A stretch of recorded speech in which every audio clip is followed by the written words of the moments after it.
Okay. Just a moment. Okay. Now will you make you host?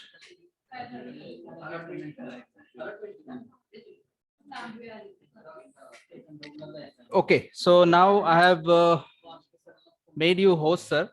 First of Okay. all, we will start the introduction of today's expert who is going to give an expert lecture on industries and machine learning. Like machine learning, what is the role of machine learning in industries? This is by far the most hot topic that is going on nowadays in industries because we have been changing towards industry 4.0. So it becomes very much important to understand how this machine learning is going to go in industries. So we are going to welcome today's guest, an expertise from industries. He has been working as a senior technical trainee from Technopark Solutions Private Limited, Pune. He is almost having 7 years of experience in academics as well as industries, and he's going to share his views as far as machine learning is concerned. So I do feel so you should grasp the whole thing because in final year you may like to work as a data scientist, as a data engineer, as a machine learning engineer. So a lot of things have been involved here. So we are moving towards a very good era where a lot of changes are going to happen. So for this thing, now I'd like to request Rahul sir, Mr. Rahul sir, to take the floor, and the floor is yours, sir. Okay. Thank you, sir. Thank you for the introduction. Okay, students. So we will start the session. I will present my screen.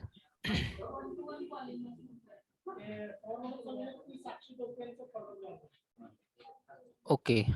I hope my screen is visible to you. Yes, sir. Okay. So today's topic is machine learning in industry. My name is Rahul Bar.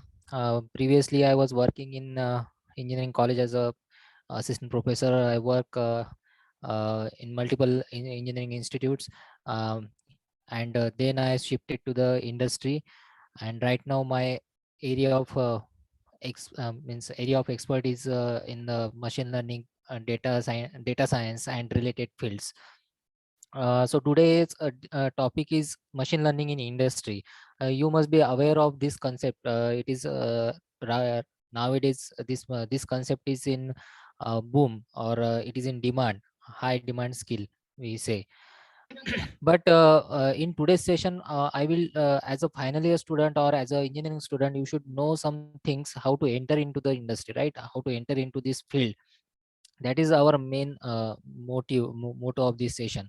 How to prepare, what to prepare, because engineering students, after passing out from the college, they don't know, they just feel like a scattered, means if they are not placed from the college, so they try for the internship, and then if they get a right internship, then that is okay. But if they are getting internship in a different domain, and then they want to switch to machine learning, then that will be quite difficult for them. So my today's session motive is to tell how the exact path for this machine learning, or the path that you can follow and get good success in this particular domain, right? So the things we will cover one by one. My focus is not on the technical side much. I will show you some programs, but just for the understanding purpose how they works, and that, because in 2 hours it is difficult to cover everything. At last we will see that programs, but first of all, the things related to machine learning I will tell in this session. So first of all, we will discuss about the machine learning part. What is machine learning? Then there is a term of AI, artificial intelligence, then types and programmings and advanced ML. But what is machine learning? It is a systematic way of telling the machine that okay, these are the things, and this is how we should go. Okay, this is how we should we want, or we want something from the system, right? So that is nothing but machine learning. We train the machine first, and then on the new data we test that system. Okay, so that is the aim of the machine learning. We are going towards the automation part nowadays. Lots of domains are replaced by this machine learning. Even in banks also, the automation comes into picture. So in banks also, the machine learning is coming. Then retail sector, providing the recommendation. Recommendation system is a major part of machine learning nowadays. Even if you look at any app application, a small application on the Google Play Store, that works on the AI or ML, right? Because it is easy to make these apps using the inbuilt classes, using the inbuilt libraries, and it is very easy. Means within a one day you can make a good ML or AI based app. Okay, within a one day. So that is the powerful uh, uh, uh, techniques that we use in the machine learning, right? So it becomes very easy and handy to use machine learning. Then what is AI?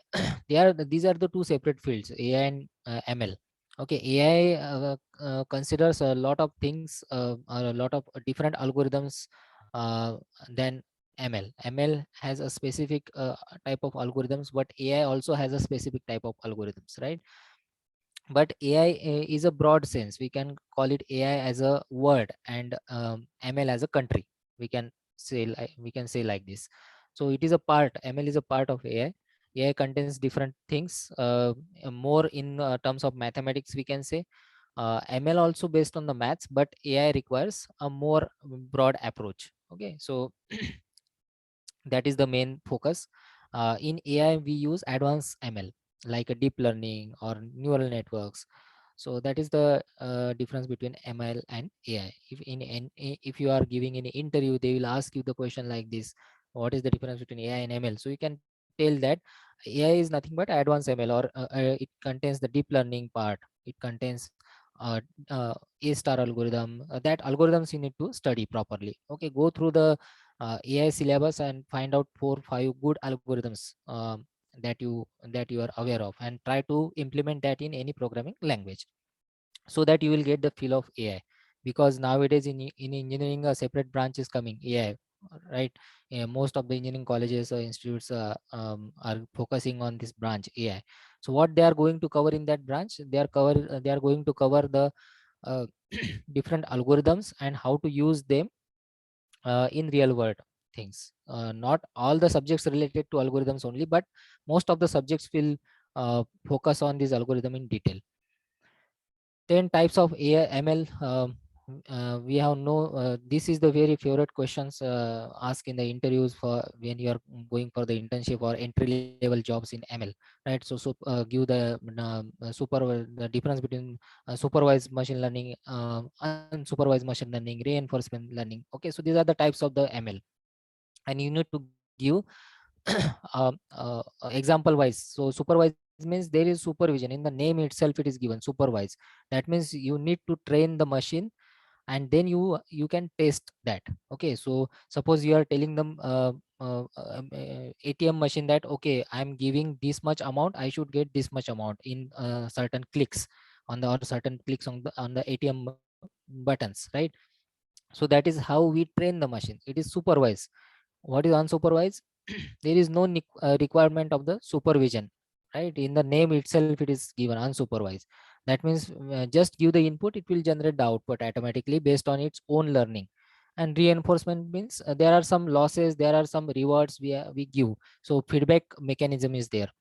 So when you give some input and the system is giving some output, but that output is not up to your marks, up to the requirements. So we need to give the feedback, we need to change the inputs and again give the give the modified inputs to the system.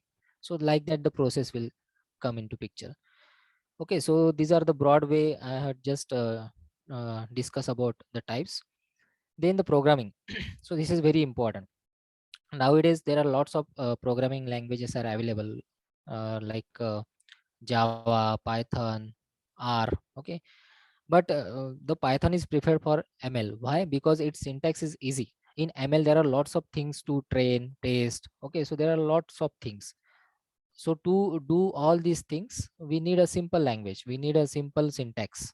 So for that, the Python is used because that language has the simple syntax. We can use other language also, but Python is having the simple syntax, so it is used. And the libraries used in the Python are compatible for different languages. Right now, the Python has a good support for the ML. So as I said, you can make a app in a one day or within a 2 hours or 3 hours only. Why? Because you have ready-made libraries. Inside that libraries, lots of functions are created. Okay, so just you mention the name of the library, and it will do lot of work for you. Okay, that is the power of libraries. And then advanced ML concept, we will talk at the last, in the when we reach towards the end of this session, we will discuss some concept like ANN, CNN. So these are the advanced topics comes under the ML. So this is just a brief idea I have given about the ML. I hope you understood the ML in short way, right? So ML, AI difference, the types, and the programming. Now, these are the some things that are right now, means in 2021. These are the recent news from the technological news side, um, are there in recent months, October, November 2021, means past 1 2 months only. So these are the recent news. So Google's AI DeepMind uh, yeah, is very useful in medical science. Okay, so it can detect the kidney order disorder in 48 hours before the doctors actually detect that, right? So this is the power of uh, AI, and the Google is developing this system. Intel is developing the chip, AI chip, which capable of processing data 1000 times faster than normal. Okay, then the IBM, okay, eTank is their application, and that uses the identity is used for the identity to test the different liquids. So in chemical factories or in chemical companies, this can be very much useful. Then the AWS, you know this AWS launches machine learning driven text and data extractor. Its name is Amazon Textract. Okay, Amazon Textract is their product, the data extractor and text extractor. Then LinkedIn is a job platform. You all know this. In between, if you have any doubt, you can ask me. I think uh, okay. So LinkedIn acquires AI startup. So the name of the startup is Drawbridge, and for marketing. So as I said, it is not limited to only technology side. AI. We can use it for different purposes like marketing, sales and marketing department, to know the customer, to know uh, um, uh, the preferences of the customer. Okay, what they buy, during which period of the year they buy what product. Okay, and how much they spend. So we have lots of ML algorithm that can be used in such applications. Sentiment analysis is one of the uh, good area in the ML, sentiment analysis. So based on the human reactions, we can predict the output. We can predict certain thing. Then the Microsoft and Sony, they are getting partner for gaming and AI services. Then AI chatbot interaction to grow eightfold in the retail sector by 2020. This is the prediction. Actually, in coming 1 2 years, there will be 8 times of grow in this market of AI chatbot. Right now, it is limited. If you open any website, the first thing that you will see is the chatbot. If you observe nowadays, this is coming on a large scale. If you 1 website out of 5 websites, you will find a chatbot, right? But this will get increased in coming years. So on every website you will find a chatbot.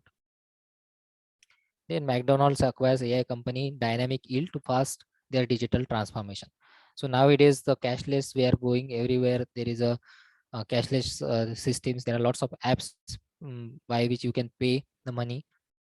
So companies are using these AI platforms for their digital transactions or transform for getting the customer, more and more customer. Okay. Then in automobile sector also AI is coming. BMW, Jaguar, they are investing in such AI based startups for their uh, roadside assistance. So nowadays a lots of automation is going on in automobile sector also. Driverless cars, then to prevent the accidents. Okay. Then for giving the exact location if the accident happened. So we are getting good academic projects also from the students, as well as the startup companies are also making good projects for this, and they are beneficial for larger companies. Then Walmart acquires the natural language processing startup. Okay, so this is NLP is also one of the vast area in machine learning. See, machine learning is like a word. Okay, it is not necessary to read each and everything in machine learning. It is not required for you to know each and everything in machine learning. I am again and again saying this. If you focus only on one thing in the ML, that is sufficient to get you to the bigger and bigger job opportunity. So suppose if you like chatbot, if you like to play with the text, you can go for natural language processing, because NLP market is very big market, and there are very less amount of experts are available in NLP. So I'm again and again telling you, NLP, natural language processing, is very big market in machine learning. Okay, so if you really want to go into the ML, uh, you see, if you are having any interest in NLP, you can definitely go for the NLP. Okay, because there are lots of things. If you observe the Google that assistants, but if you observe that many times you will get wrong answers, right? So if you ask something, you will get some different answer which you are not expecting. Why this is happening? Because it is eight in it, their NLP system is eight developing. It is in the development stage only. It is not fully developed. Right, there are some bugs, there are many bugs in the system. I'm not focusing on that bugs. It is very difficult for so many questions to get exact answers, because any person can ask anything, right? It is not necessary that you should get exact answer for every question, but your system should handle with 50%, I can say 50% correct answer should be there. Some words should be there that are matching with the answer, right? So at least 20%, 30% words should be there in that sentence which are answered by the that bot, right? So this is very challenging field in the ML, NLP, natural language processing. So if you want to go in ML, if you want to enter in ML, you can definitely enter in NLP. Okay, there are lots of opportunities, and the experts are less. Then the other things like IBM also are using AI training platform to fuel their workforce transformation, because nowadays it is important for the companies to train their employees on these such technologies. So it is the training platform also they are developing. And the HR department, every company has HR department, but because of this AI is coming into picture, there is some threat to that department, right? Because they are taking interviews, the AI is only taking the interviews, and many companies are having this AI into their company or into their domain. And there is survey from the World Economic Forum that they are the jobs available by 2020 is about 58 million jobs, and beyond this in India also there are lots of opportunity. If you have your profile on the LinkedIn, and if you search for AIML jobs or internship, we'll get lots of internship for the as a fresher also. Okay. So and the Nvidia says it is like a internet. So after some years, everybody will use this AI as a internet. Nowadays we use Google, right? But after some years we will use AI like a Google. So in every home there will be these products, AI based products. So now I will discuss about the flow, general flow. Before going to this, I will just focus on what are the, because our aim of this session is to tell you about how to enter into the ML market as a for a as a fresher, and what things are important. I will discuss that later. uh, let me discuss this, and after this I will discuss that. So what is generalized ML flow? How you can use the ML if you are if you have given the data. So first of all, there should be a data source, right? Just a minute.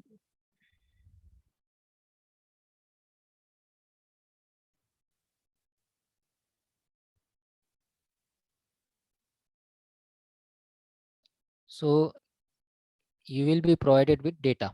Okay, so first there will be data, then you have to analyze this data. So data analysis will come into picture because the data is a raw data. So data analysis is the second step. The first step is get the data. So this is the first step. Then second step is data analysis, or we call it as a pre-processing. See, data science and ML, they are like a brothers. Okay, so data science and then ML. So it is like a parent. Rather than saying it brother, we can call it as a parent, because you have to learn how to deal with the data, and then only you can go for the ML. If you don't know this part, data analysis, how to pre-process the data, then you cannot go into the ML. Okay, so that is the important thing that you need to remember. So first of all, you should know what is the data format. Okay, so basically when you are when you are designing any ML system. Okay, so suppose this is your ML system. So in this system there are lots of kind of data that you will get. Okay, different formats.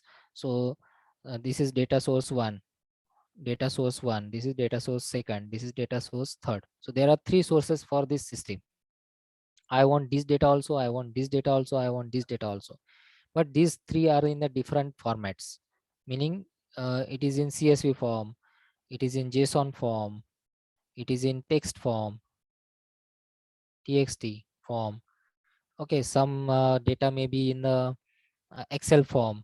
Okay, Excel and CSV are similar, but they are different in format wise. Okay, now your task is, first you have to combine this data. So how to combine this data, that is the major task as a ML engineer.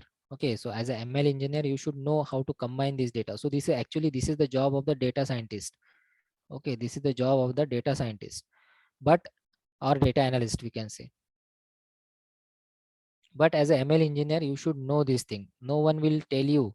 If you join any company as a ML engineer, no one will tell you this, because they are having the opinion about you that you already know this thing. Okay, data analysis, because this is the prerequisite for ML engineer. You should know the data analysis part. This is the prerequisite of for the this position, ML engineer. If you join any company as ML engineer, you should know this data analysis part, or data pre-processing part, or data cleaning part. There are various names to this: data cleaning, data pre-processing. Okay, pre-processing, cleaning, analysis. So they are all on the same path or same platform. Now what is data cleaning? Data cleaning means if there are some missing values in your data, suppose this is your system or this is your data, okay, in tabular form, but there are some values are missing here. Okay, so this is column number 1 2 3 4. So this is missing here, some, no, nothing is present here, and here you are having some data. Okay, A B C D, like this, E F and P Q R S. Okay, something like this. Now if you process this data, you will get the result, but they may be incorrect result. Why? Because you process this blank also. Okay, you have processed this blank also. Then what is the solution? What may be the solution? So as a data, you have to think in as a data scientist here, with the mind. So you have to look at this column number 3. You have to take your own decision. So if you find this column is important, if you find this column is important sorry, if you find this column is important, then only can you hear me? Hello. Yes, sir. Yes, sir. Okay. Okay. If you find this column important, then only you process this data. Otherwise, remove this column. Otherwise, remove this column. Okay. So just you process these three columns. Okay. Column number 1, column number 2, and column number 4. If you are not finding this column useful, if you find this column useful, but there is a blank. Okay. So what are the different alternatives? So if it is a numeric column, if it is a numeric column, then one thing you can do is you just average all the values present in this column. Okay, and put that average value here. So suppose there is 2 and there is 3. So 3 plus 2 is 5. 5 divided by 2 is 2.5. So just put 2.5 here and then process the data. So that even if this 2.5 uh, is not, we can say, uh, correct, or not given, not given in the problem, but it is similar to other values. Okay, with the small variation. So it will not affect the output very much, or your output will not be deviated by a larger value, right? So that's why you can put 2.5 here, just average the values and then put this. This is about the numeric data. But if it is non-numeric data, then there are different methods you have to follow. So that these things actually comes into a data science part. Okay, data science part. So what is my purpose of telling all these things to you is, as a ML engineer, you should know data science also. A little bit of data science, or we can say 50% of data science is required to enter into the ML, because ML is the next step. Step number 1 is data science, and then step number 2 is ML. So you can't directly jump into the step number 2. You have to first pass through step number 1, then only you can enter into the step number 2. So if you apply to any company, just put this in your resume. Okay, that you work on the data science project, or you work on the data science related tools. We will discuss about what tools, and we will discuss everything about this. Not everything, whatever maximum I will try to cover. So uh, just a minute, I will erase this.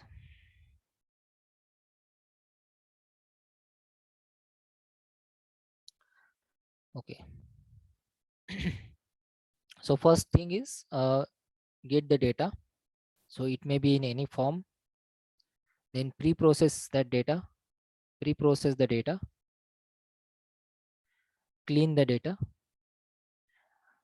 After you do this is data analysis. After you do this, next is you have to divide that data into two parts: training and testing. Now in ML form, why it is required? Because you need to train the system. So this is your data of 100%. Suppose this is 100%. So out of this 100%, you will keep 70% normally for the training part, because you need more data for training to train the machine, and then 30% you can keep for testing purpose. You must be studied this in your course, right? We normally keep this ratio 70/30. 70 for training. Why more value? This is a favorite question asked for the in the ML related interviews, or job related ML related interviews. uh, why more data for training and why less data for testing? Okay, because we want a variety of data, so that our system will learn a lot with a wide variety of data, right? So more data for training and then less data for testing. Sir, just a moment. Can you Yeah. switch on your video, sir? Video is there. Yes, sir. Sure, sure. Uh-huh.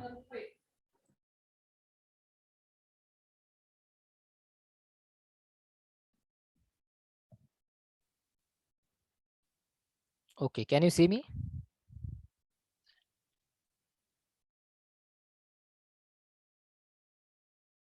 Okay. Okay, sir. So I was talking about training and testing. So training and testing is done usually on this ratio 70 to 30, 70%, 30%, like this. Then next is apply the specific class on the training data. Now what is meaning of this class, or what is the meaning of specific class? See, in ML we have different algorithms like regression, classification. Again, there are lots of part in regression like simple linear, multiple regression, logistic regression, right? Then in classification we have various algorithms like support vector machine, then decision tree, then we have KNN, K means clustering, okay, ra- random forest, and so on. So these are the different algorithms. Now as a ML engineer you should know how which algorithm or which class. Now this is SVM. For SVM we use SVC class. Okay, when you write the Python program for this SVM algorithm you will use this SVC class. Then for decision tree, KNN, there are different classes for these algorithms. You must be studied this, or you may be studying this in this semester, right? Now as a ML engineer you should know on which data which algorithm is will be best suited. Based on the data available, based on the data given, you have to select the particular algorithm and then you have to apply that. Every time you cannot just trial and error, you cannot do trial and error, right? So let me apply regression and see what is the output, then let me apply SVM, see what is the output, like this. Because as a in a company you won't get this much amount of time. There will be task given, and that task you have to finish in a day. Okay, so in morning you will get the task, till night you need to complete that, right? So like this, in most of the companies like this the work system is there. So you won't have this much amount of time to just see. But if it is a research position, if you are applied for the research position, then you can play with the data, right? Or you can play with the algorithms. So it depends on your job role. Now these are the various classes we are having, but you have to apply the specific class on the training data, so which is suitable for your data. Now when you are talking about the data, there are different types of, just I'll clear this. Okay, when we are talking about the data, there are different types of data like linearly separable data, linearly separable data, linearly non-separable data, linearly non-separable data, separable, non-separable, and then highly non-separable data, highly non-separable data. Okay, what do you mean by linearly separable data? That means the data which can be separated by drawing a single line between them. So we have x-axis, we have y-axis, we have some data on the x-axis. Suppose this is triangles and squares, and then by drawing a single line in between, this is, there are some triangles also, and here there are some squares also. Okay, like this. So by drawing a single line we can divide the two data. Okay, we can divide these two data by drawing a single line, by drawing a single straight line. This type of data is called as linearly separable data.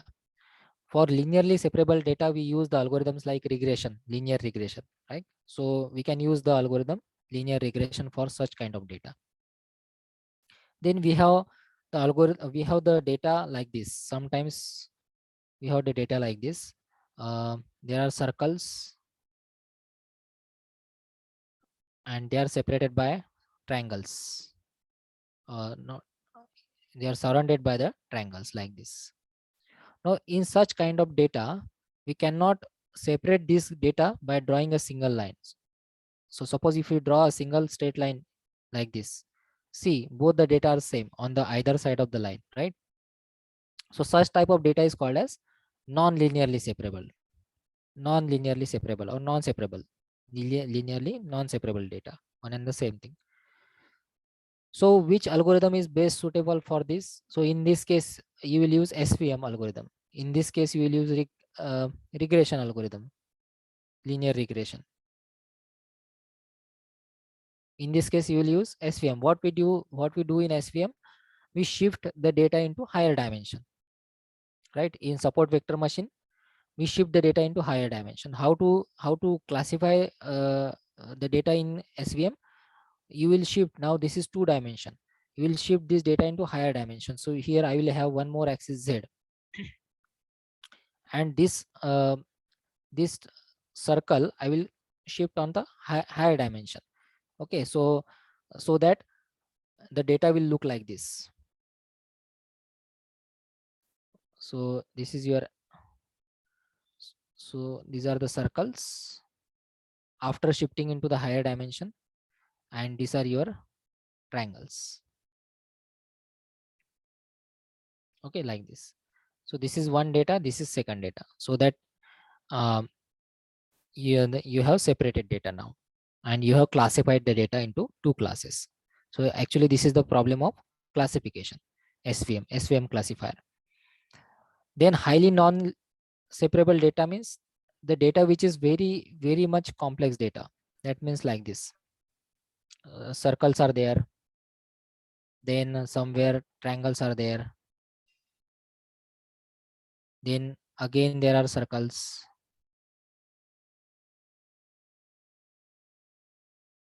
again there are triangles. So such type of data is called as highly non-separable data. That means by shifting into the higher dimension also won't work here much, also won't classify the data much here in such case, right? If you draw a single line through the data, it won't classify data into 2 classes. If you shift the data into higher dimension, again it won't classify the data into 2 classes much. Okay, so for this, what we can do, we can split the data. So this is split 1, then this is split 2, this is split 3, like this. Now your data is segregated into 2 classes. Okay, so such type of algorithm is called as decision tree algorithm. So in decision tree we have splits, split 1, split 2, split 3, like this. So we discuss about the data, and on the basis of data you have to decide which algorithm is applicable. This is the job of ML engineer in the company. Get the data, process the data, remove its abnormalities in the data, like the values, missing values, null values, what are the unnecessary values, what are the unnecessary columns, unnecessary rows. Then divide the data into training and testing, and then again look at the data, whether it is separable, whether it is non-separable, highly complex data, and then based on that data you decide, as an ML engineer you decide which algorithm is best suited for this data. And then next is the prediction part. So this prediction you will do on the testing data. Then this is performance measurement is very important. So here the statistics comes into the picture.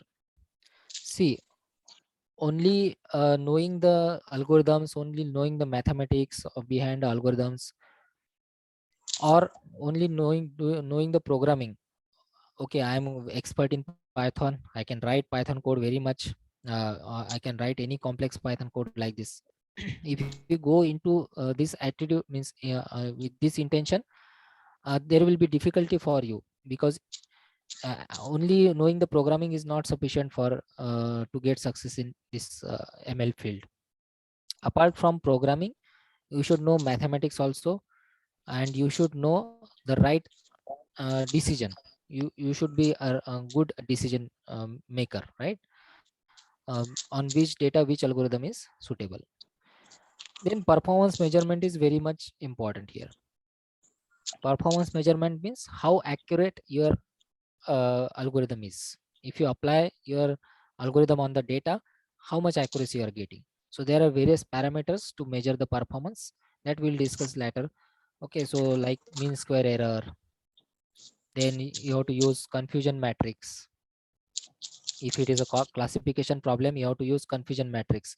If it is a regression problem, you have to use mean square error. Okay, then statistic part a little bit is also comes into the picture for finding the median values. uh, then the probability in some algorithms, in random forest algorithm, in neo Bayes algorithm, the probability approach is used. Okay, so statistics and probability are also important, equally important for ML. Okay, so we are discuss some basic things related to the flow. Let's move ahead. Okay, now we will discuss about, just a second. Okay, yeah, so this is very important and interesting, and what we can say, most uh, asked question by the freshers, because since you are all are the freshers only, you haven't completed your degree yet, you are in the final year, right? So you will be treated as a fresher. But what are the requirements from the from fresher, means from the company point of view, for from the freshers? So if you are going for this position, let me talk about the positions that are, first we will discuss about the positions uh, that are that you can apply to enter into this, right? Here only I am finding some space, so just a minute. Okay, so what are the positions that you can apply? So first is, if you see, there are two type of things, a programming way, and we can say not a non programmers, but they are having not much interest in the programming. Non programmer is the not a correct word here, but still I'm using it for a moment. Okay, because everywhere you will require programming if you are going into the ML. But if you are strong in the programming, if you are strong in the programming, you can apply for directly ML engineer and try to find the startups for this, because in startups only you will get entry as a ML engineer. Bigger companies will give the entry as a ML engineer for more than 3 years of experience. Bigger companies will prefer 3+ years of experience for this position, ML engineer. But if you are going for the startups, you may get, I'm not sure, I'm not saying 100%, but 70 to 80% chances are there you will get the entry as a junior ML engineer. There are some roles like junior ML engineer. Okay, so but this type of opportunities you will get in the startups. Mostly you will find the startups with the name, I'm not giving the name directly here, but .ai. Okay, so nowadays there is a trend in the startups naming. So many AI are ending their name with .ai. Okay, so more majority of the companies will find with this in Python we have this extension .py. Similarly, the companies, the startup companies, most of the startup companies in AI ML field, they contains this name .ai. I don't know the trend or like that, but you will find such companies, right? So junior ML engineer. Now what is your role here? Again, as I said, you should know the data, you should know how to deal with the data, right? Then how to process the data using programming. So if you select Python as a language, majority of the ML jobs, they want Python. Majority of the ML jobs require Python. If you are going for the data science role, data scientist role, or data analyst role, they may or may not require Python, because that is purely a data science role. In data science, programming plays a less role. I'm going to talk about this non-programming part. So as a junior ML engineer, what they will want? They will want to uh, you to do data analysis through programming. Data analysis through programming through Python. So how to do data analysis through Python? So we have some Python libraries like Pandas, NumPy, and Matplotlib. As a fresher, you should only know these three libraries. That's it. You just make commands on these three libraries and with basic Python knowledge, with basic or the knowledge up to object oriented programming. Bus, that's it. If you know this thing, you will definitely get an entry in the startup as a junior ML engineer and with some projects, obviously. Okay. So what you should know the Python, uh, including the object oriented programming language, what is object, and some small projects you should be ready with this Python, and then Pandas, NumPy, and Matplotlib. So just go through the tutorials on you will find the material, lots of materials on the internet also, or in books in your library, ML related books. You will find this Pandas, NumPy, and Matplotlib. That's it. So you will definitely get the entry uh, into the ML if you do only 1, 2, 3, 4: Python, Pandas, NumPy, Matplotlib. That's it. If you have time, you can go for Seaborn library also. Seaborn is advanced visualization library. Seaborn. Okay. Now we'll come to the next part, non-programmable, non-programming part. So in non-programming, what you can do, how to get entry into ML field. So there are position like data analyst,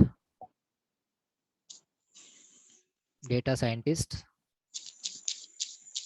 junior data scientist is nowadays they are posting, majority of the companies are posting in their website or in their uh, job roles that junior data scientist. Now here what they want 70 to 80% knowledge on the data.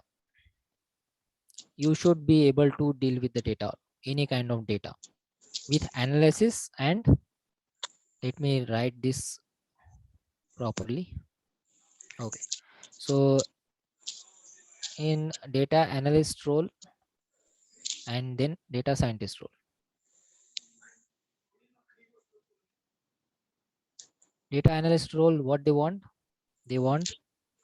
Excel. See, we all know Excel, right? As an engineer, we feel that knowing the Excel is not a big deal, right? Because normal people who are not engineers, they also know this Excel. And you must be wondering why we are talking about Excel. But Excel is a very powerful tool. Okay, there are lots of things you can do in the Excel. You are not knowing about that tool right now. Those who are working on the Excel from long time, they must be aware of the small part in the Excel, right? So you should know Excel, not 100%, but its complex parts you should know, not just entering the data into the columns and rows. That is not the Excel. There are things like pivot table, then query, and the advanced Excel topics also there. So these things you should know how to create the formula. Again, a formula creation is general thing only, but you should know that. Once you have good grip on Excel, you can move for the advanced Excel part. See, as a data analyst, even though there are many tools available, but most of the companies in the interview process only they will test your knowledge in these two. So it is better to know these things, not compulsory, but better to know these things, Excel and advanced Excel. Once you know this, then second, majority of the companies will ask for SQL, structured query language. I know you are electronics engineer and uh, you are not familiar with SQL, right? Because computer IT guys, they are having this as a subject in their engineering. But learning this is very important if you want to enter into data analyst. As a fresher, see, I'm telling this also, as a fresher, which job you will get? quickly. How quickly you will get the job. So data analyst is the job that you will give, that you will get quickly. Okay, so there are 90% chance that you will get this job as a junior data analyst or as a data analyst. Why? Because this is the entry level job.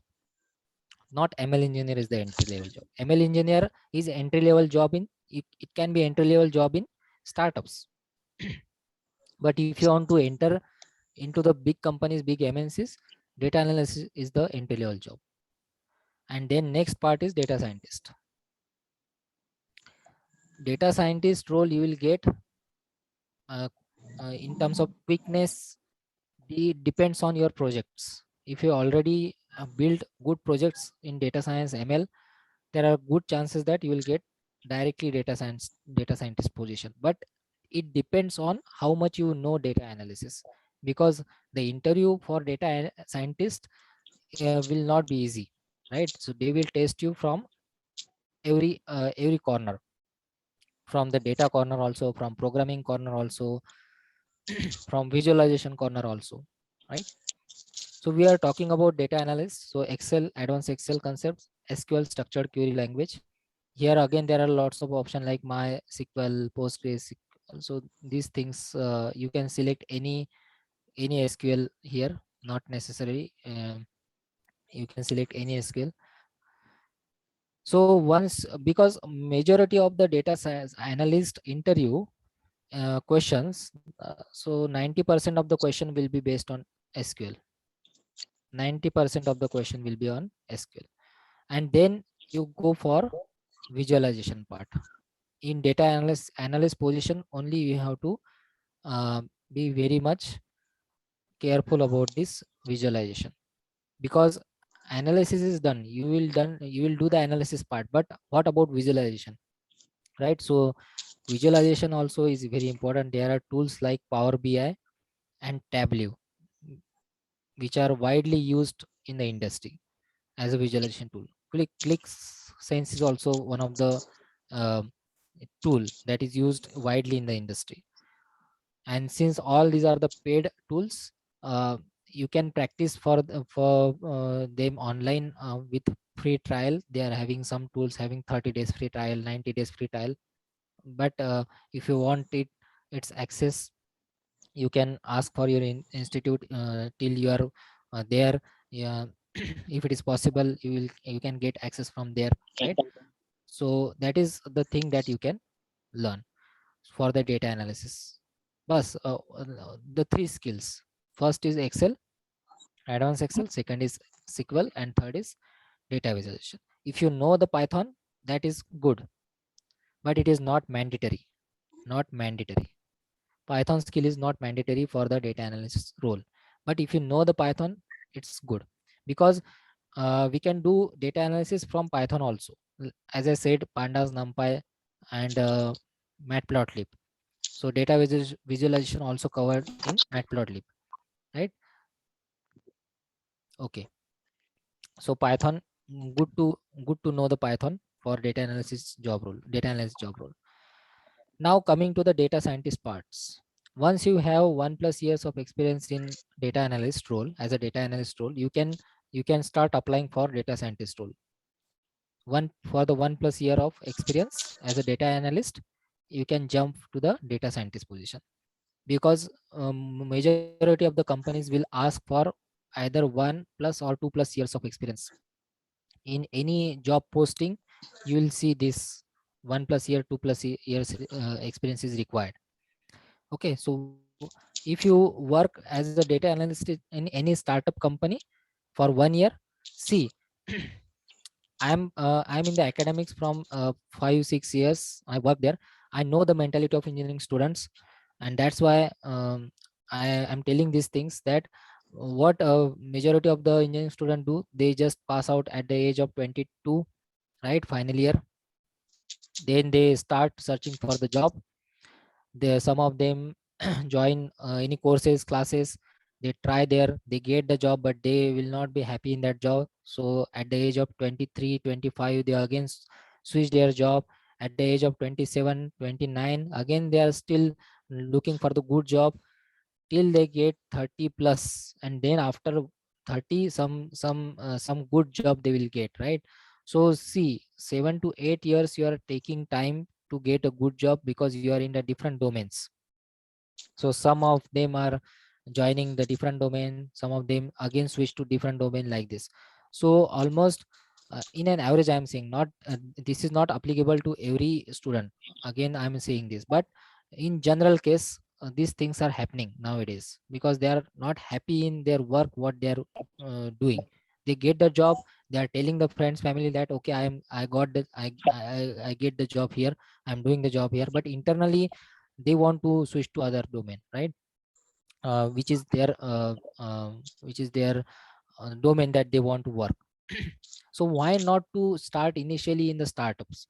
It is not necessary that you have to get the job in good company and with the good salary initially only. It is not necessary, right? Why it is not necessary? Because if you work in the small company startup for 1 2 years initially, it is okay, but after that you will directly get into the your dream company because you have that 2 years of experience. The experience matters a lot. Okay, on paper experiences, the experience of playing with the real data matters a lot, because you search many websites to get the data, like Kaggle is one website where you will get data sets, but that data sets are not uh, the data set that industries are actually using. It is not the client actual data set, because client companies or the clients are different companies, right? They are having data in large form, in large volume, and in the different formats. The data set that you are getting from online websites, not, I'm not telling Kaggle, using Kaggle data set is wrong. Kaggle data sets also a good data set, but they are for the academic purpose, or we can say freelancing purpose, or um, our own projects. That is good, but to work on the actual data in the industry is a different thing, and that opportunity you will get only when you join any company, no matter that company is MNC or startup. So my suggestion is, you join the company for 2 years and then you switch to the MNC company. Don't look at the salary initially, because many guys, what will do, what they will do, they will just join any course, they will spend around 1 lakh and 1.5 lakh fee, okay, for that course for around 11 months and something like that. I'm not against these things, again and again I'm telling, I'm not against these things, but I'm telling you to save your time. Okay, so after this you can join the company and you can switch to the good roles, because MNC will give you opportunities. Okay, so this is about the positions. Data scientist, again I will tell what in the data analyst position we have already discussed. Now coming to the data scientist role, so generally they want um, SQL knowledge, and this is very strong knowledge. Okay, very strong knowledge they require SQL. In data analyst position, the SQL required is not strong, not mandatory. The basic level is also sufficient. Basic to moderate. But if you are applying for the data scientist role, this SQL should be strong. Then second is programming language. Here in data analyst position, the programming is not mandatory. But in scientist, if you are applying for this role, the programming is mandatory. So either Python or R. Why we use R? Because it has a inbuilt statistical models. Inbuilt statistical models are there. That means whatever you do with the Python, you have to write the code for that. Okay, for example, if you want to find a histogram, so write the histogram code. Suppose you want to find a standard deviation, write the standard deviation code. So write that in function form, or write that in a program and then use that. Okay, such things you have to do if you are using Python. But if you are using R language, there is inbuilt code for, you will get for the standard deviation, just you have to use that. Okay, so Python has its own advantage in ML point of view, R has its own advantage in data science point of view. So Python for ML, R for data science. It is like that. Okay. So this is for the second point is for data science role. So first is SQL, second is programming, and third is BI tool. BI means business intelligent tool. It is used for data visualization. As I said, Power BI, W. Okay. So data visualization in other terms, it is called as BI, business intelligence. So there is one more position which is called as BI developer. You can apply for this position also. No programming is required here. Okay, so if you are not from the programming background, if you don't like programming much, you can go for this position, BI developer. Take any one tool, either you take Power BI or you take W, any one tool, and master on that tool. Learn from scratch, go from zero to hero, we can say 0 to 100%. Everything you should know from that tool. Okay, just take the 30 days trial for this Power BI tool, your own, install it in your laptop, practice that daily basis. So Sit they are after free, your sir. They are free. I'm telling the trial period. Okay, so Okay, they are fine. having the trial period, 30 days trial period, 90 days trial. It depends on the tool, what tool you are using. Okay, so based on that tool, you will get the trial, free trial. So during that trial period, you can practice as much as you can. After your college hours, you just sit on that tool, do the projects, note down that projects, save that projects in your laptop, so that you can show this project to the interviewer. Okay, just post after doing the project, after saving the project in your No. laptop, do one thing, just make your profile on the GitHub. Okay, just make your profile on the GitHub is a very good platform nowadays. Why? Because nowadays the companies are not looking at the resume, uh, or they are looking this GitHub link in the resume. There should be GitHub link in your resume. What is GitHub? GitHub is a platform where you can put your projects, where you can put your whatever the projects you have done. You can section wise, you can, it is like a desktop, your computer only. In folders you can save your work to showcase. So just make your profile, GitHub profile, put that link in your resume, and whatever projects you are making, put that projects in GitHub. Okay, so this is the flow that you should keep in mind. So BI developer is very good position, because there are very less talent available in this profile. Okay, so the chances that you will get the job in this is high.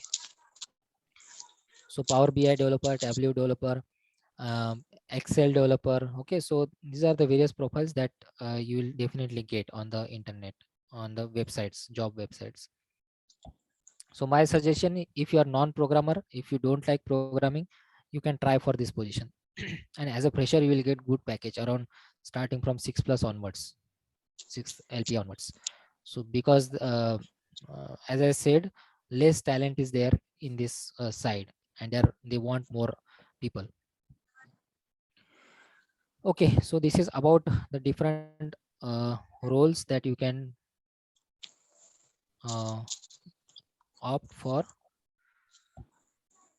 Now coming to the, so, we have already discussed a lot of things in this, but still I will just go through. So required job ready skills for ML entry level. So as I said, you should know the probability and statistics. What is regression? What is p-value? What is chi-square value? MSc, RMSc. Okay, so these are the interview questions actually. So interview will ask you what is p-value, what is the use of p-value, what is chi-square value, what is MSc, RMSc difference. Okay, then data analytics is very important. As I said, what comes in the data analytics part, how to deal with the null values, missing values, duplicate values, because somewhere duplicates are allowed, somewhere it is not allowed. So when we should allow the duplicate and when we should not allow the duplicate, this is the only role. Because see, data analysis and data entry, are the different things, right? Data entry operator will know duplicate value and he also can remove the duplicate value, but data analyst will know when to keep the duplicate values and when not to keep the duplicate values. That is the difference between the two designation. One require engineering, one doesn't require engineering, right? So I'm just giving you the difference between the two position. Then programming, as I said, the Python object oriented programming approach you should know. Data visualization, Power BI, Tableau, Google Data Studio. If you are familiar with the Google Data Studio, Google Data Analytics platform, that is good. And certifications also. So certifications are not necessary, but if you are having standard certifications on your resume, that will be good for the to get entry in this field, right? So like a data analytics from the Google, certification from the Google. So try to get the Google certification as much as you can. That will be definitely useful because Google is widely used, worldwide used, right? So if one tool is used worldwide, then that is famous tool. Google is a famous tool because it is used worldwide. So if you are getting its certification, that means we know something related to the visualization, related to the analytics, right? So any company, whether it is Indian company or foreign company, they will recognize you. They will recognize your resume because you are putting Google certificate. I'm not telling only about the Google, but this is the approach you should keep. Don't take any random certification. Take standard certifications only. Then the concepts used in the ML are equally important, because if you know these tools, then you should know the ML concepts also. Okay, that is also because you are going ultimately, finally, what you are going to do as an ML engineer, you are going to apply the algorithms, right? So the knowledge about the algorithms is also important. The difference between supervised and supervised, where when to use, as I said, depending on the data, linearly separable, non-linearly separable, complex data is there. So based on this data, you have to decide which algorithm you have to apply. Then tools. Now what are the tools that we use generally? So for running the Python, either we use a Python IDE, which is a basic Python tool. Apart from that, we use the PyCharm. I haven't included PyCharm here, but PyCharm is a tool. Just let me annotate. Okay, so in tools we have PyCharm, then Jupyter Notebook. This is widely used tool, Jupyter Notebook, PyCharm. Jupyter Notebook is a part of Anaconda Navigator. So in Anaconda Navigator, once you install this, you will get lots of tools, statistical tools also. So it is better that your computer should have this tool if you want to go into the ML. Okay, so this laptop in your laptop, just install this Anaconda Navigator and explore the various tools available there. You will get R also there, and various statistical tools also. Then Google Colab is favorite thing. Why? Because no need to install in our system if you are using Google Colab. Okay, so Google Colab is an online platform where you can run your code. Online platform. Just you have to log into your Gmail.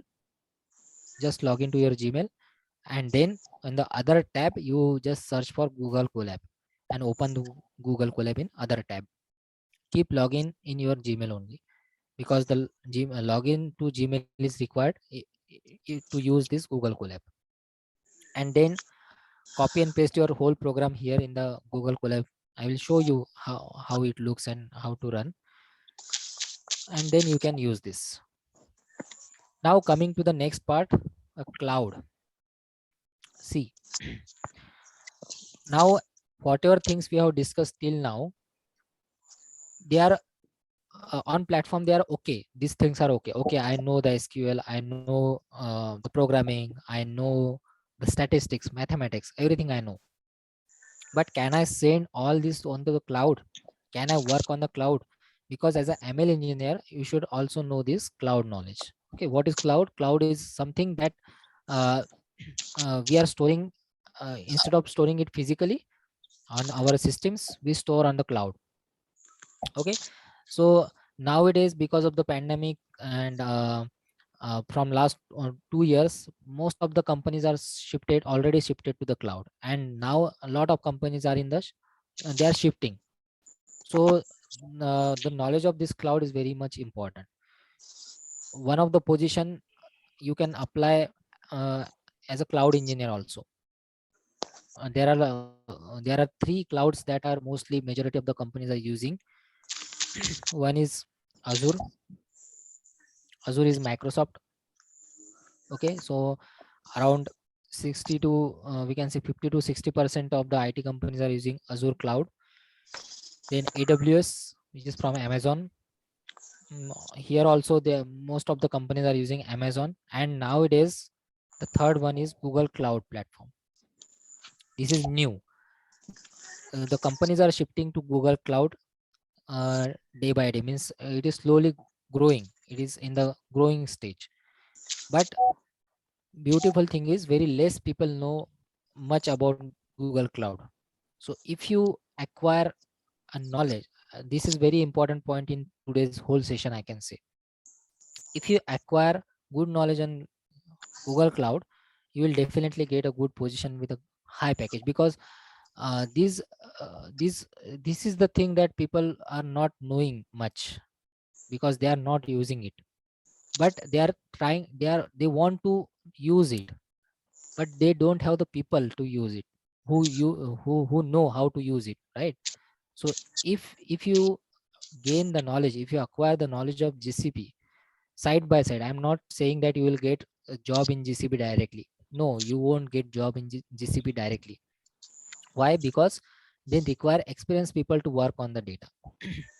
But if you join any startup company as a data analyst, as a junior data scientist, or as a ML engineer, and simultaneously you start working on GCP, then your career path will grow like a huge, means it will shift to a huge level, because this combination is very strong combination. Okay, because if you know ML, if you know data science or data analysis, if you know programming, and if you know the cloud, this profile has a long lasting career of around 20 to 30 years, no problem at all. Around 20 to 30 years, no problem at all, if you know cloud along with these things. Because this is the automation in the IT. So it covers everything. It covers AI, it covers ML, it covers advanced ML, everything. Because in GCP there are modules.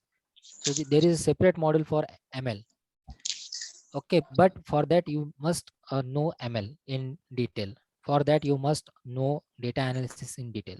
Then only you can use this GCP in a good way. Okay, otherwise, if you try to learn GCP directly, it will be difficult, and the concept used in GCP are for the experienced people, not for the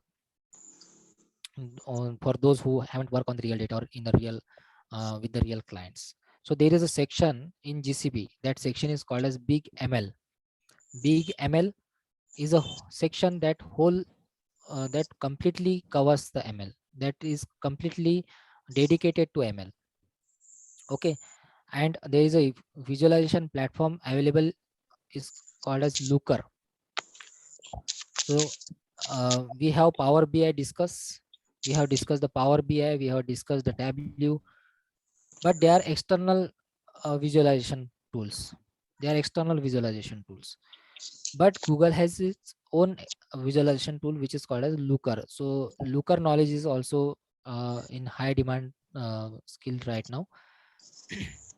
So my suggestion is you join a company and you start taking the certification, because GCP has its own certifications and they are global certifications.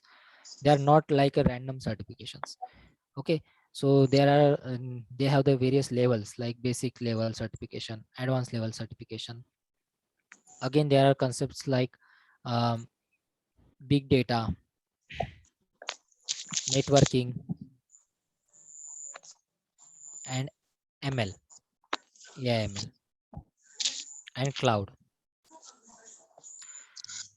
Okay, so in certifications also there are various sections. So if you want to go into the big data field, get that certification. If you want to go into the AI/ML field, get that certification. If you want to go into the data engineering field, go into that. I will discuss about data engineering also. Okay, I this point is left, so I will discuss about this data engineering also. Then advanced certification. Once you have basic certifications in your hand, you can go for advanced certification. Okay, but do these all certifications with your real experience, with your real industry experience. Because now if you are while studying in the college, if you get this certification, they'll not be that much useful. Why? Because one thing is they have the validity. Some certifications will be valid for two years only. Some certification will be valid for 1 year only.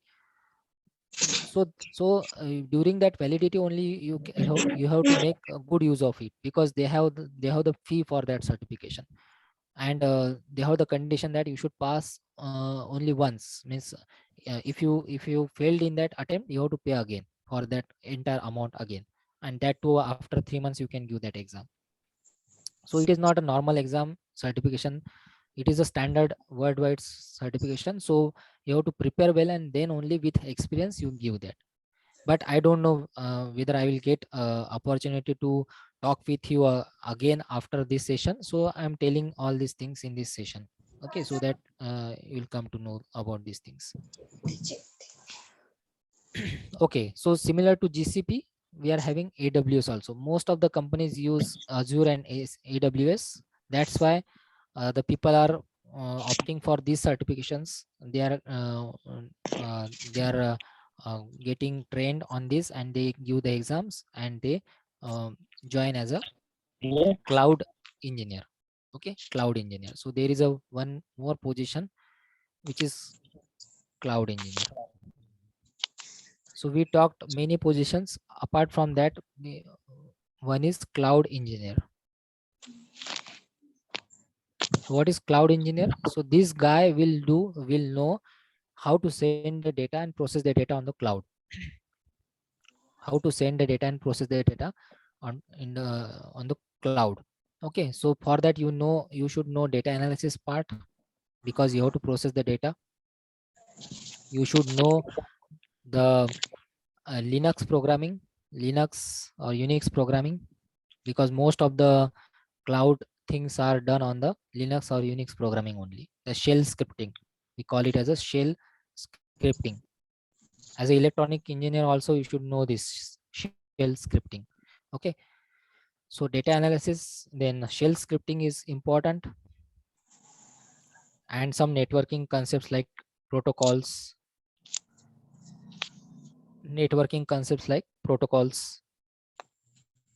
you should know. Okay, so these things you will learn in this certification. If you opt for this AWS Azure cloud certification, these things will be covered in that certifications. You study for that certification, and you can apply for cloud engineer. But again, this position is advanced position. See, what is basic position? Basic position is data analyst, Power BI developer. Okay, these are the entry level position. Then junior data scientist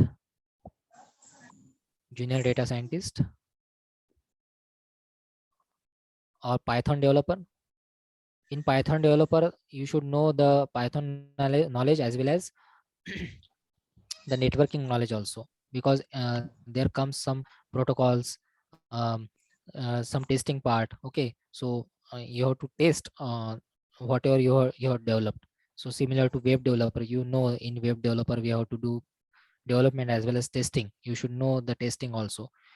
Whatever website you design, you have to test that website also. So similar to here, in Python development, you have to test whatever you create, you have to test also that, right? So that testing parts comes into picture. But these are the fresher position.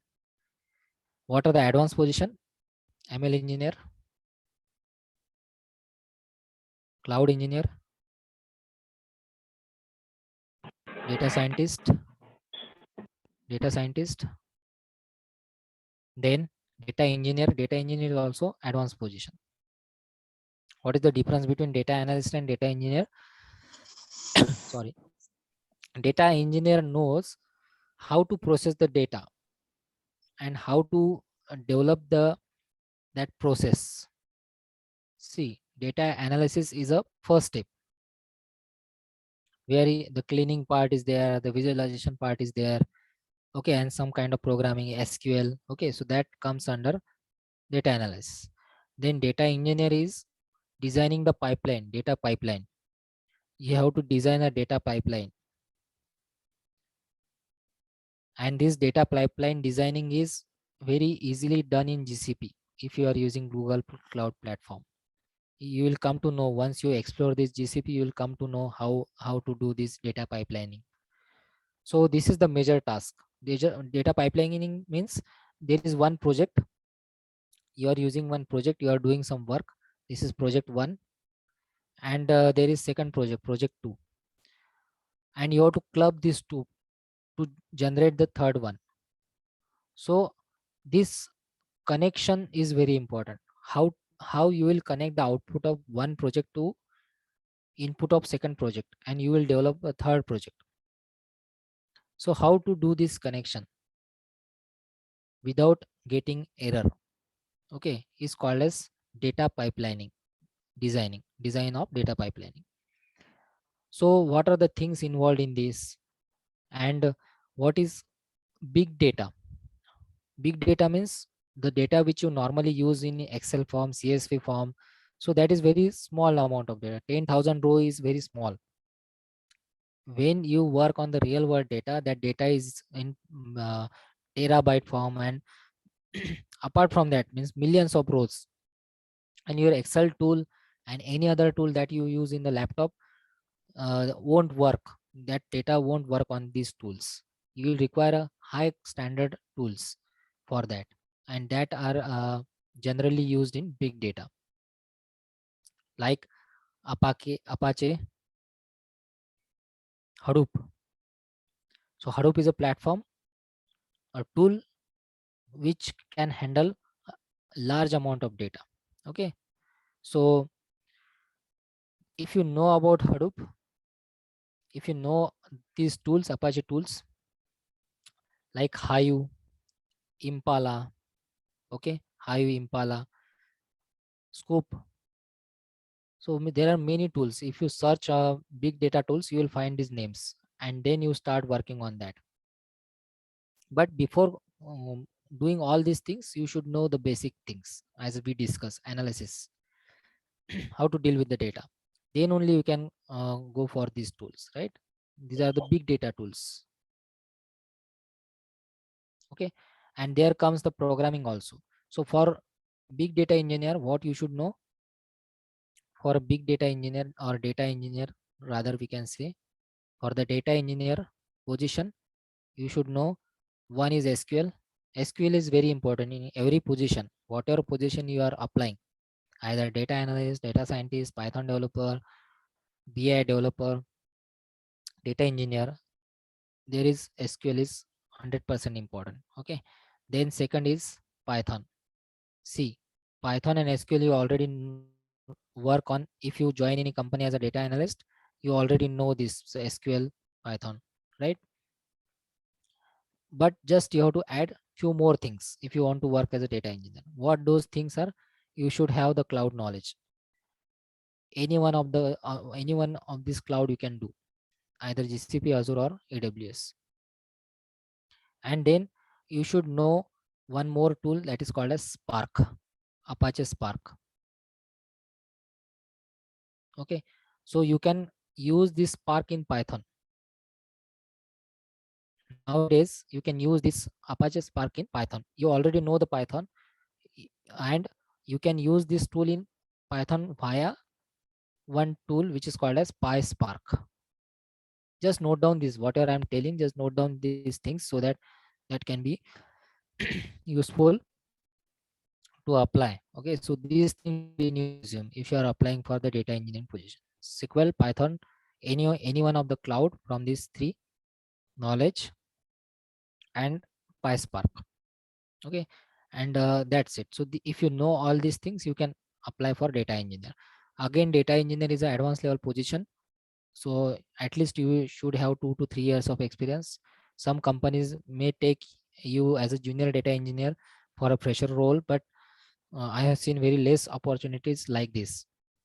Majority of the cases they will require at least 2 years of experience, previous experience in the same field. Same field means data related fields like data analyst, data scientist. Okay, so such fields. So this is about the required job ready skills for entry level in the ML. So I hope the concepts, I hope these points are clear in your mind, what you have to do and how to do it, right? Because if you are in the final year, you may have some months remaining to your final exam. So what you can do, you can one thing that you can do right now is I will tell you that also what you can do right now. So first of all, you take any standard. First of all, you practice. Okay, what you can do, you can first practice on free versions, or trial versions of these tools, whatever tools we have discussed, you just practice on the free versions or trial versions of these tools. If the if you get the full version of this tool from your institute, then it will be great. Like IEEE papers, you get complete access. If it is available in your institute, you get the access of IEEE papers. And once you passed out from the college, it is difficult, means outsider won't get that full access to IEEE. You have to take its means subscription, right? So similarly, if you get these tools from the institute, that will be fine. Otherwise, you just practice on free version, trial versions. The second uh, the thing that you can do is the second thing that you can do is yes, yes. Anyone wants to ask something?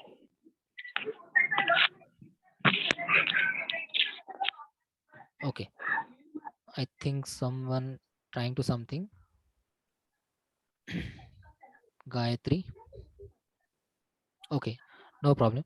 The second thing that you can do is small projects. You just start working on small projects. Small projects means uh, if you learn, let's say you learn the SQL plus Python.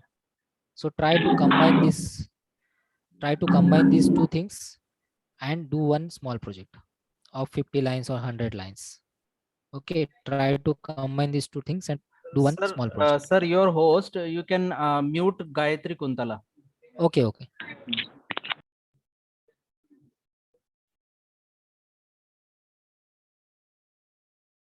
Okay. So what I'm trying to say, you just do a project. So if you are working on two technologies, SQL and SQL, you just try to build a project and put it on the LinkedIn or put it on your um, professional links like GitHub. Okay, so at least 2 to 3 good projects you have to do. And then the third is start applying. After once you build a resume, third step is build a good resume.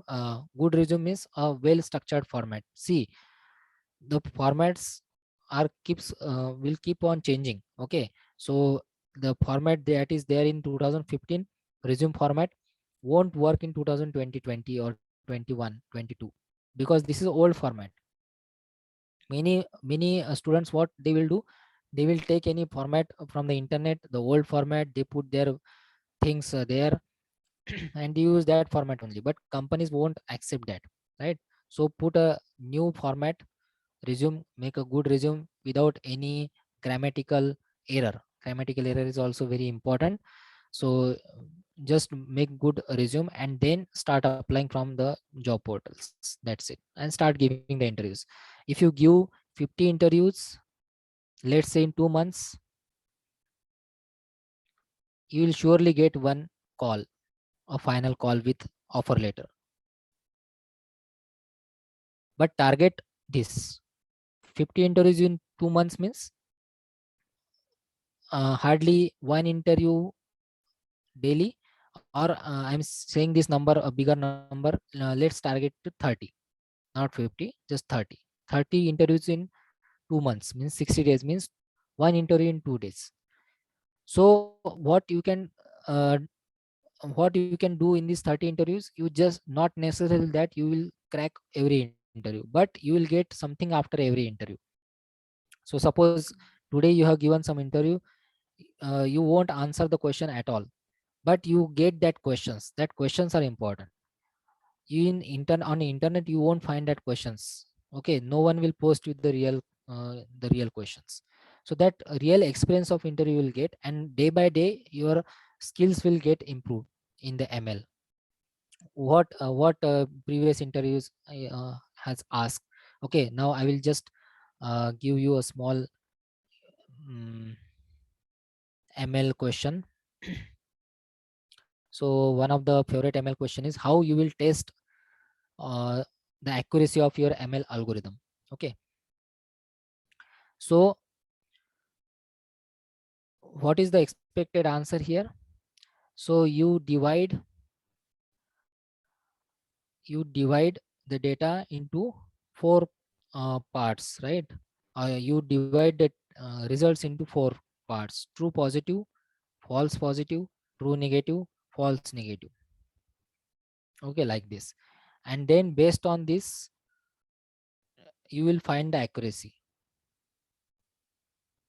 Based on these parameters, you will find the accuracy. Now, what is the basic flow of the ML? You divide the data into two parts. One part is input, one part is output. X we call it as a input, we call it as a output. Again, we divide the data into two parts: training and testing. So this part will now become X train. This is your input. X is your input. Y is your output. Y is train. Okay, this part is Y train. So we give the system, we are telling the system that okay, X train is applied, X train is applied, we are getting Y train as a output. This we are telling to the system. This is our training part. X train is applied, you are getting Y train. Now now the system is ready. Now the system is trained, because we have trained the system with X and we are getting the Y as output. Now our system is trained. The next step is we need to test our system. How to test? We'll provide some testing input here, X test. So now the system is trained. Now we provide the external input, X train, and the system will predict something. So that something will stored in Y prediction. We'll store it as a Y pred. Now this Y test is our actual. This is from the data set, right? Y test is our actual, which is present in the data set, actual data set. And this is system generated, which is our trained system generated output. Now we have to compare this Y pred with this Y test. If they are matching, that means your algorithm is 100% accurate. This is how you define the accuracy in the ML. If they are equal, if both are equal, Y pred and Y test, that means your algorithm is 100% accurate. If there is some difference between them, based on that difference, you will get the percentage in the accuracy. This is how you have to answer in the interview as if you are applying in the ML. Okay, so explain the accuracy of the algorithm. This is the favorite question. So this is how you can explain that. This is just one question I have discussed. There are many common questions that you will get those questions only when you will give interviews. Okay, don't get fear about giving the interviews. What will happen? You won't crack it. Okay, that is the maximum thing that can happen with you. Okay, apart from that, nothing will happen, right? There is no one to judge you, because the person who is sitting in front of you is new to you at that moment. Only you know about yourself, not that person, right? So there is no one to judge other than interviewer and you. That is the conversation between interviewer, you and you only. So no need to get afraid of giving interviews. Just give the interviews, note down the questions that the ask in the interview, and prepare those questions for the next interview. This is how you will step by step move ahead.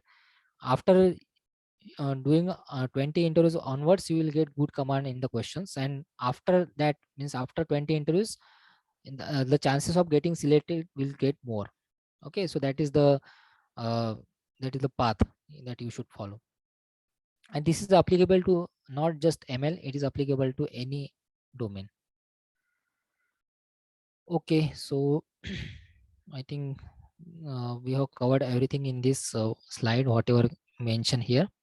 PySpark, SQL, Python, BigQuery. BigQuery is similar to SQL, but BigQuery is a language. It is similar to SQL only, but it is specifically used in the GCP, Google Cloud Platform. Okay, so that is what is expected from the cloud engineer or big data engineer. Big data is ultimately a separate field only. It is not directly related with the machine learning, but nowadays the machine learning also plays a big part in the cloud. Okay, as I said, in GCP everything is attached. Okay, the next flow is, as we have already discussed about the many things in the ML. So required libraries, because Python is very helpful for the ML. The support of the Python libraries for the ML is very high. We have lots of libraries available, like as I said, NumPy, Pandas, and Matplotlib. These are the three libraries. NumPy is used for highly statistical calculations on numbers like matrices addition, subtraction, multiplication, and lots of things like transformations, data transformation. So highly statistical calculations on the numbers. Then Pandas, second library. This is a second library of Python. NumPy and Pandas, they are used for machine learning purpose. Pandas is library for making the tabular data. It is like a Excel. Okay, we have discussed. It is highly useful for the data analysis purpose. Data analysis purpose. So putting the data into tabular form and just uh, finding the extracts from that data. So for that purpose, we use Pandas. Very helpful library. You just go and study this Pandas and NumPy, and you will get a good chance in the for cracking ML interviews. Then third is for data visualization, we have Matplotlib for the data visualization part. Okay, there are many charts. Okay, pie chart, bar graph, stacked bar graph. So there are many things that are available in Matplotlib, and you just play with these three libraries. Then loading the data. The first step is load the libraries. There is standard syntax. So pip install, and then the name of the library name.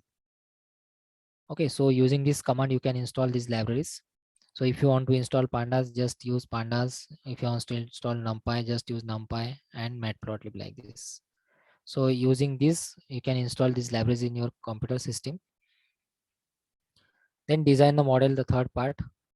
The designing the model is means which class you have to use. For example, if it is KNN, so K-neighbors class we will use. If it is SVM, the SVC class we will use. So based on your algorithm, you will use the class and you will create the object for that class. So here comes the Python object-oriented programming approach. Object-oriented programming is used in the designing the model in the machine learning. Then measure the performance. As I said, we have the RMSE, MSE, P square, chi square value, then confusion matrix. So all are the performance measure. So then what is recall, what is precision, so accuracy. So all these things you should know with the statistical point of view. And then plotting the result using Matplotlib. Okay, so these are the things that are should you should know about ML.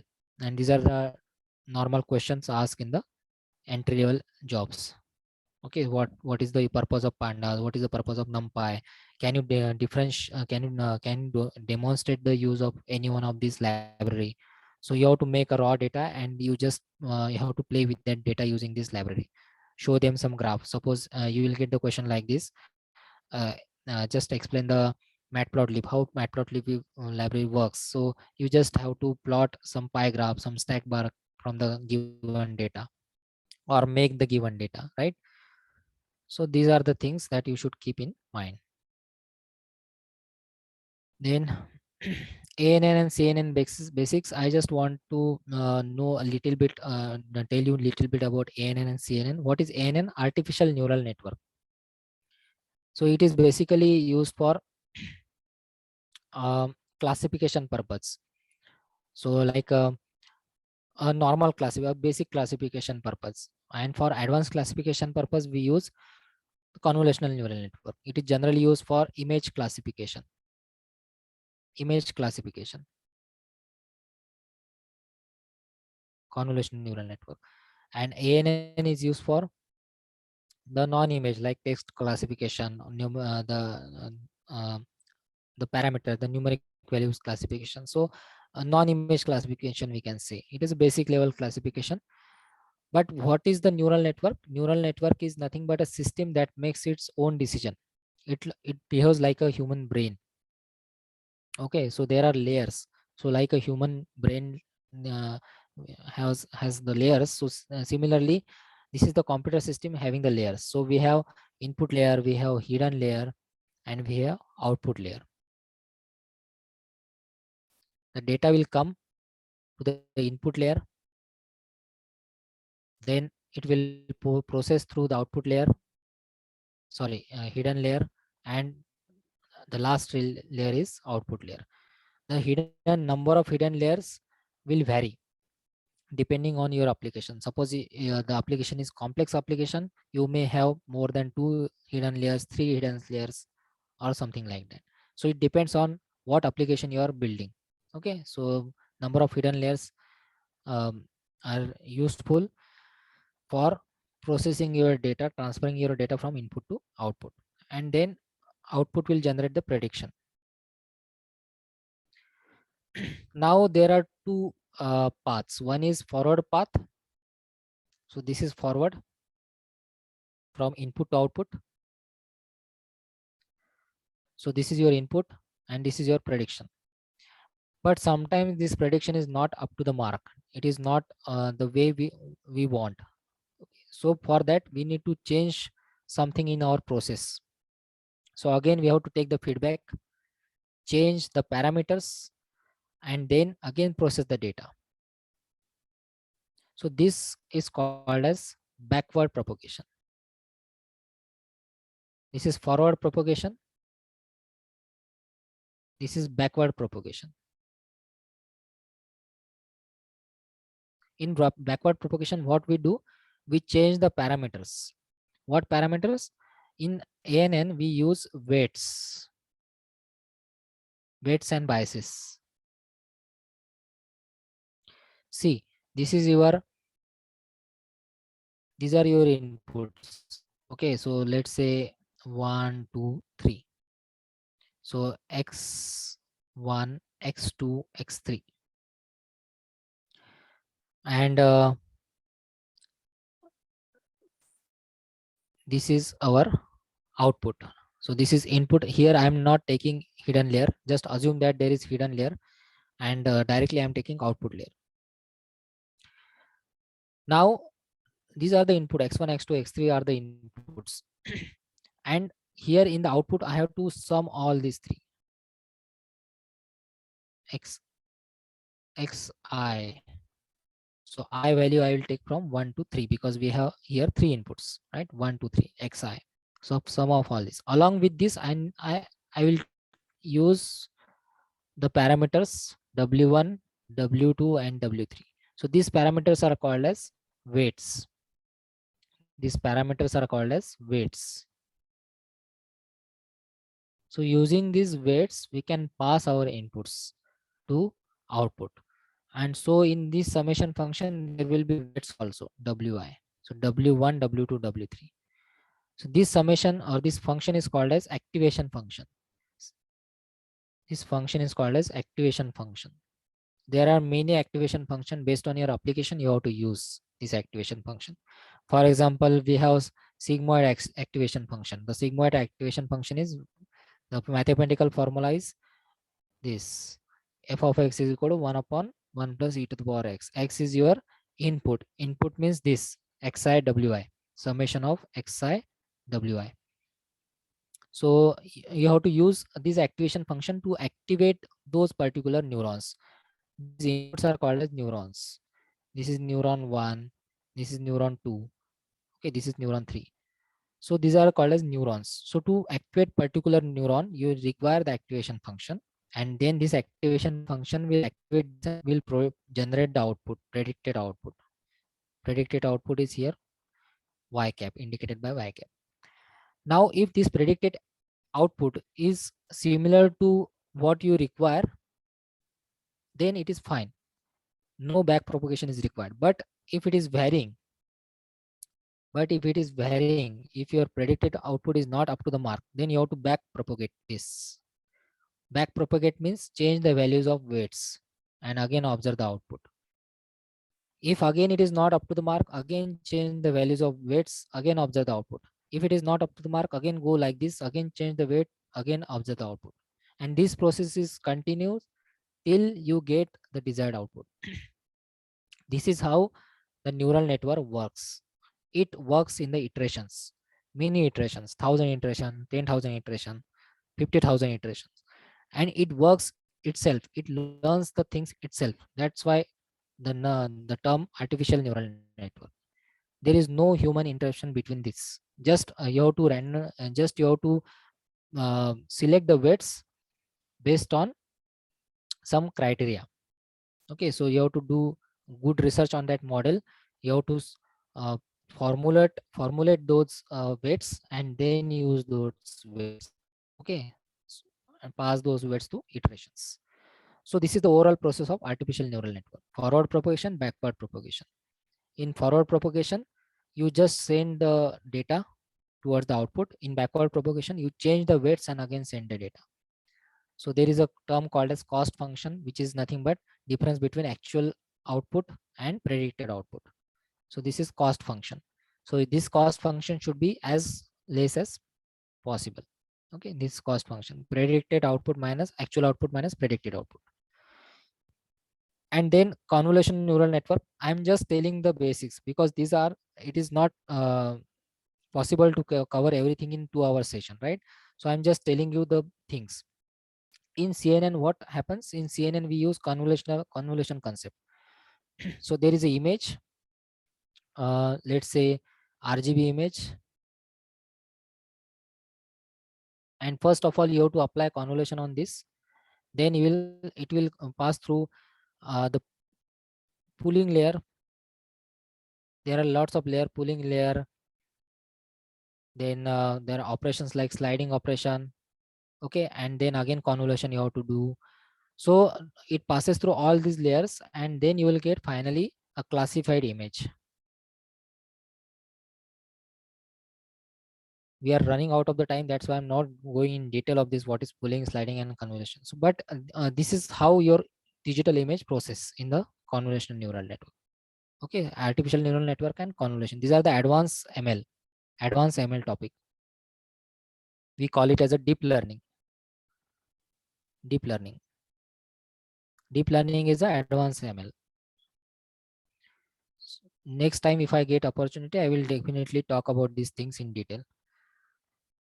Okay, so just let me quickly revise and wind up. So ML application is classification of the text, classification of the image, classification of the data. Then we discuss about ANN. The NLP I wanted to discuss, but because of the time issue I couldn't. But still, there is a library, NLTK library is there. You just study that library in detail. Okay, in Python there is library NLTK. I talked about NLP as a career. Okay, so there are very less number of experts available in NLP. So if you want to go in ML, definitely you can start in MLP. There is a good scope for this field. So NLTK library is there. The terms called tokenization, randomization. Okay, so these are the bag of word, POS. So these are the various terms associated with NLTK. You just go through these concepts and make your resume strong, put the projects. Then comes into the image processing part. There are two libraries that are very widely used if when it comes to image processing, TensorFlow and Keras. You just have good grip on these two libraries. These are advanced ML libraries. Okay, advanced ML libraries. TensorFlow and Keras, and OpenCV for the specifically for the image processing task, CV2. Okay, so just go through these libraries, how they work, and you start learning. You just put the projects. So that is what I wanted to tell. Then okay, finally we'll wrap up the thing.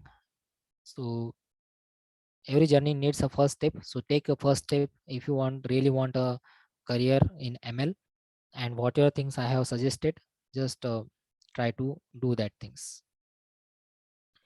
I will. Yeah. Okay. Yes, sir. Yeah. Absolutely on the nail, sir. Very fantastic. Actually, I also got a lot of things today. Thank you, sir. Because what happens is that just where the machine learning stands in industry, it has been difficult to understand.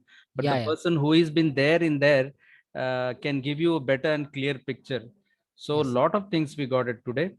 And Thank you, sir. most important thing is that you explained in a very simple way, because you have been also a teacher for some while.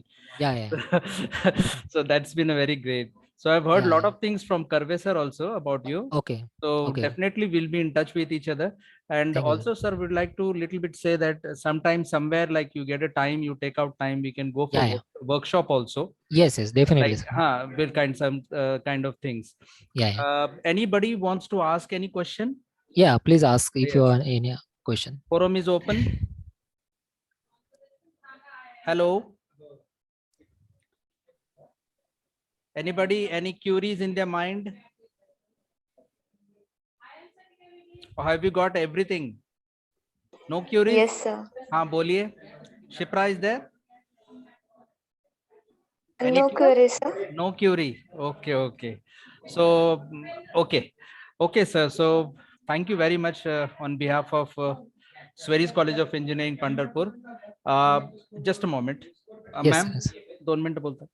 HOD ma'am, Okay, sir. Dr. MM Pawar ma'am is also there with us. Okay, So sir. she'll speak few words for you, sir.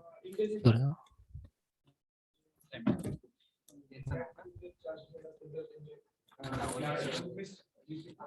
Hello, good evening, Hello. Rahul sir. Yeah, ma'am. Good evening. Good evening. Thank you for coming here and giving such a wonderful knowledge. I actually I haven't attended your lecture, but I Okay, was ma'am. here only. I was looking at the screen and saying that how sir is taking everything properly. So it's very nice. We will be Thank in you, touch ma'am. with you henceforth. And I'm also working in the machine learning, and Okay. we are actually working in the using this Google Colab and all Okay. those things, deep learning Okay. Okay. kind of stuffs. So Okay. Okay. it will be a wonderful working with you. And Thank you, ma'am. thank you Yeah. for coming and guiding our student. It's very I'm very much thankful to you for this Thank you, thing. ma'am. Thank Thank you. you. Surely I will be in touch, and if any student has any doubt, they can connect with me. Yes, sir. Definitely, sir. Okay, sir. Thank you, Thank sir. you. Thank you. Okay. Okay, sir. Thank you once again. Thank Thank you you. on behalf of our college. And hope so that we'll be again meeting in the next. Yes, sure, sir. Sure. Okay. Thank you. Thank you, sir. Thank you. And students, I have taken attendance, so don't worry about the attendance. We'll stop here and we'll close the meeting.